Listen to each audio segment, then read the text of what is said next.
Assalamualaikum warahmatullahi wabarakatuh. Halo semuanya, kenalin aku Nabila. Jadi, di video kali ini aku bakalan ngejelasin secara sederhana ke kalian semua apa aja sih dasar yang harus kalian ketahui mengenai Object Oriented Programming atau OOP ini. Tapi, sebelum itu pastinya kita harus tahu dulu dong, apa sih OOP itu? Jadi, OOP ini merupakan cara penulisan program yang mengatur kode ke dalam bentuk objek, yang mana dapat kita pikirkan, objek ini itu merupakan sebuah benda nyata yang spesifik. Nah, jadinya objek ini itu menggabungkan data atau atribut dan juga fungsi atau metode dalam satu kesatuan. Jadi contohnya, kita punya sebuah objek mobil warna merah gitu. Nah, objeknya ini itu ya mobil warna merah karena langsung tertuju secara spesifik mobil yang warnanya merah. Yang mana merah ini merupakan data atau atribut yang melekat kepada objek ini. Dan pastinya, fungsi atau metode yang dimiliki oleh objek ini itu, yaitu bisa jalan, bisa berhenti, dan juga bisa belok. Nah, dengan pendekatan ini, program menjadi lebih terstruktur, mudah dipahami, dan mudah dikembangkan karena setiap objek memiliki tanggung jawabnya masing-masing. Jadi, dalam pemrograman ini, objek mobil itu akan dibuat dalam satu bentuk kode, yang mana semua data dan fungsinya itu dibungkus menjadi satu kesatuan, gitu. Jadi, kodenya ini akan lebih terstruktur nih, terhadap objek-objek yang akan digunakan nantinya. Habis itu, yaitu mudah dipahamin, karena setiap objeknya ini punya tugasnya sendiri. Kayak kalian bisa bayangin, kerja kelompok gitu, tim kelompok kalian itu pasti punya perannya masing-masing gitu. Dan juga mudah dikembangkan. Artinya, misalnya kita sudah tetapkan tadi nih, mobil warnanya merah. Tapi kita mikir, jangan warna merah deh. Kita ganti yang lainnya. Kita tetap bisa ganti satu atribut atau satu data tanpa mengganggu bagian lainnya gitu. Jadi kita nggak perlu ganti misalnya nomor mesinnya gitu atau mereknya. Kita cuman perlu ganti warnanya aja. Habis itu misalnya kamu mau ganti metodenya nih, mau ganti cara mobil belok itu. Ya udah, kalian cukup ubah metodenya aja, nggak metode beloknya aja, nggak usah metode yang berhenti atau jalannya gitu. Jadi, langsung aja kita bahas mengenai apa aja dasar yang harus kalian ketahui tentang OOP ini. Oke, jadi yang pertama kita bakalan ngebahas mengenai kelas dan objek. Apa sih bedanya? Kelas ini merupakan rancangan atau template yang menjelaskan bagaimana bentuk dan perilaku suatu benda. Di dalam kelas ini kita bisa nentuin ciri atau yang bisa dibilang atribut tadi, seperti warna, nama, ukuran, gitu.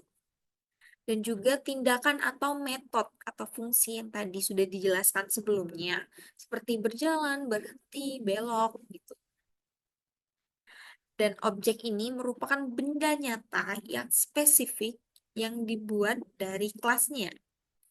Objek ini karena spesifik, berarti punya data asli dan bisa digunakan langsung di dalam program. Jadi, untuk contohnya di sini, jadi kelasnya itu adalah desain kendaraan, yang mana bisa kita bilang mobil atau motor. Sedangkan objeknya itu adalah mobil merah, motor biru, yang sangat spesifik merujuk ke satu benda nyata. Selanjutnya kita bakalan bahas mengenai tipe data. Apa sih tipe data? Tipe data ini jenis nilai yang bisa disimpan dalam suatu variabel. Jadi, tipe data ini menunjukkan bentuk atau karakteristik dari data tersebut. Di sini terdapat dua tipe data. Yang pertama itu tipe data primitif. Tipe data primitif itu ada integer. Integer ini digunakan untuk menyimpan sebuah bilangan bulat. Kemudian ada double atau float. Di sini digunakan untuk menyimpan bilangan-bilangan yang berkoma atau desimal seperti itu. Kemudian ada char atau karakter yang mana digunakan untuk menyimpan sebuah karakter. Kemudian ada boolean.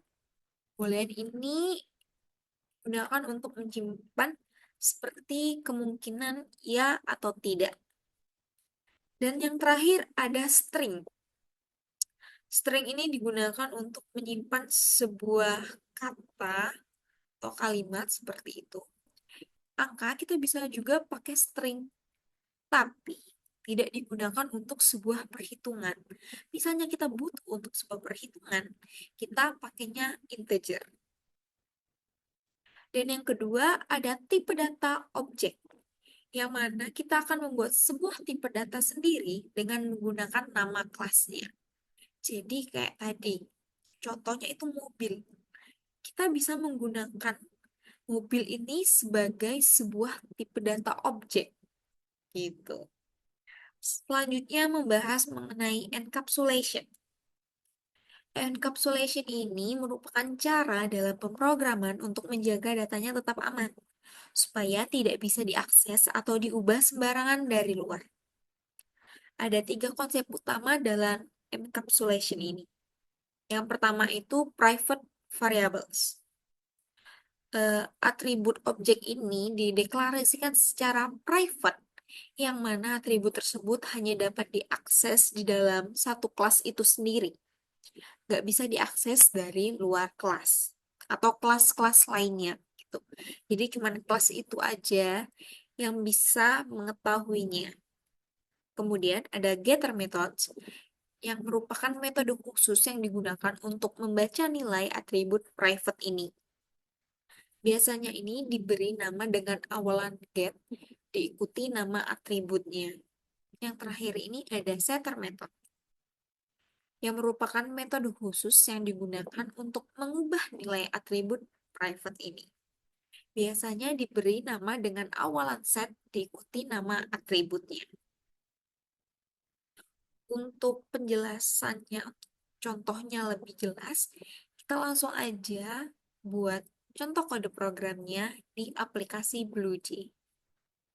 Oke, jadi kita bakalan coba buat contoh dalam kode programnya. Yang pertama, kita buat dulu kelasnya. Di sini buat kelasnya itu mobil. Nah, untuk penamaan kelas ini, itu ada baiknya menggunakan huruf kapital untuk setiap nama kelasnya. Kita pilih oke. Lalu kita open editor.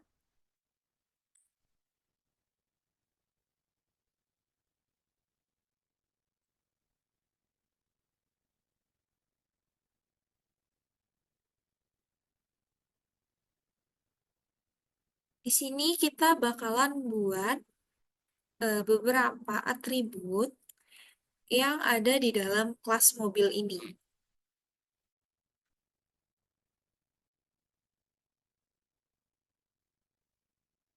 Ya. Jadi di sini udah dibuat tiga atribut, yaitu ada merek, kemudian ada nomor mesin, dan terakhir itu ada warna.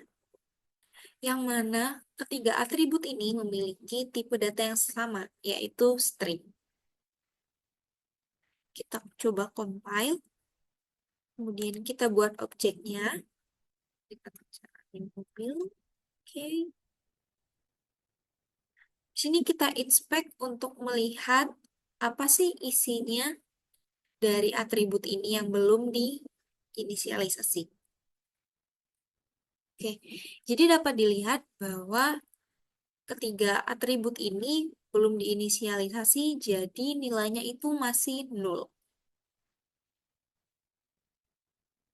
Oke, jadi untuk inisialisasinya, untuk menyetingnya itu, kita menggunakan setter method. Caranya itu void, lalu set, kemudian nama atributnya, kemudian ini string, tipe datanya, kemudian variabel.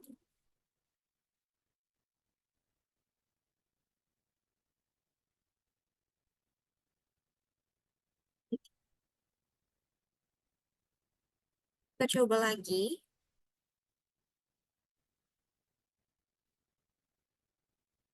Oke, di sini udah terlihat kita bisa setting mereknya gitu. Karena ini menerima inputan string, jadi untuk penulisannya kita menggunakan tanda petik dua. Jadi kita contohkan Toyota,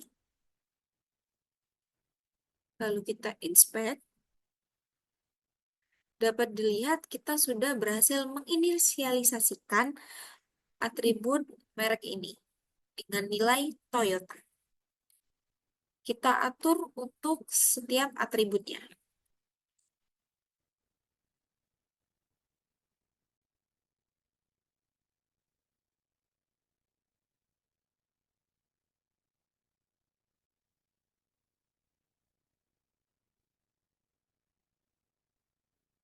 Oke, udah kita set semuanya, kemudian kita compile, kita coba lagi.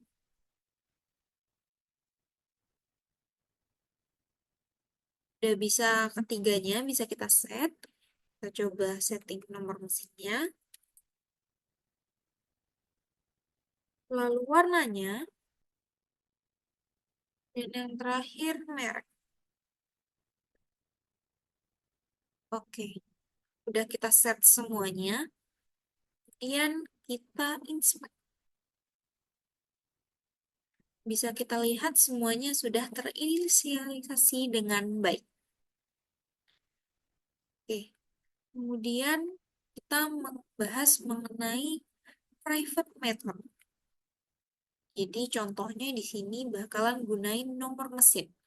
Karena nomor mesin ini bisa dibilang private.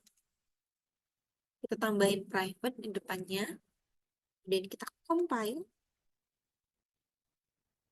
Kita buat objek baru. Kemudian dapat kita lihat bahwa menu untuk menyeting nomor mesin itu nggak ada. Tapi kalau kita inspect, dia bakalan tetap ada di sini. Jadi untuk setting ini kita perlu public atau default. Kita juga dapat mengembalikan nilainya itu dengan menggunakan getter method tadi. Jadi cara penulisannya itu public, lalu tipe datanya, kemudian get, diikutin nama atributnya.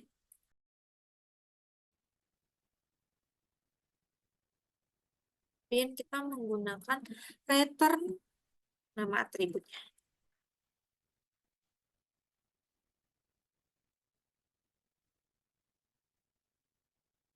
Jadi, di sini kita masukin dulu pertama nomor mesinnya. Lalu kita bisa melihat nilai itu tanpa menginspek semuanya. Kita bisa mengembalikan nilai itu dengan cara memilih get nomor mesin. Dimana kalau kita inspek lagi, di sini dapat dilihat panjangnya itu 3 karena dia nilainya itu 1, 2, 3 gitu. Kita bisa juga ubah lagi nomor mesinnya. Kita akan melihat lagi dengan cara get number of sheet. Sudah terupdate. Jadi dengan menggunakan set, kita bisa mengubah-ubah isi datanya, isi atributnya, gitu, tanpa mengubah untuk keseluruhan. Dan kemudian kita dapat menampilkan atau mengembalikan nilai-nilai yang telah diinputkan tersebut dengan menggunakan metode get. Oke, mungkin itu aja yang bisa aku sampaikan mengenai dasar-dasar dari Object Oriented Programming atau OOP. Di video kali ini kita juga udah belajar mengenai apa sih itu OP, kemudian ada kelas dan objek. Perbedaannya yang mana objek ini merupakan benda spesifik yang ada dari kelas ini. Kemudian tipe data, yang mana ada tipe data primitif dan juga tipe data objek. Dan yang terakhir ada encapsulation.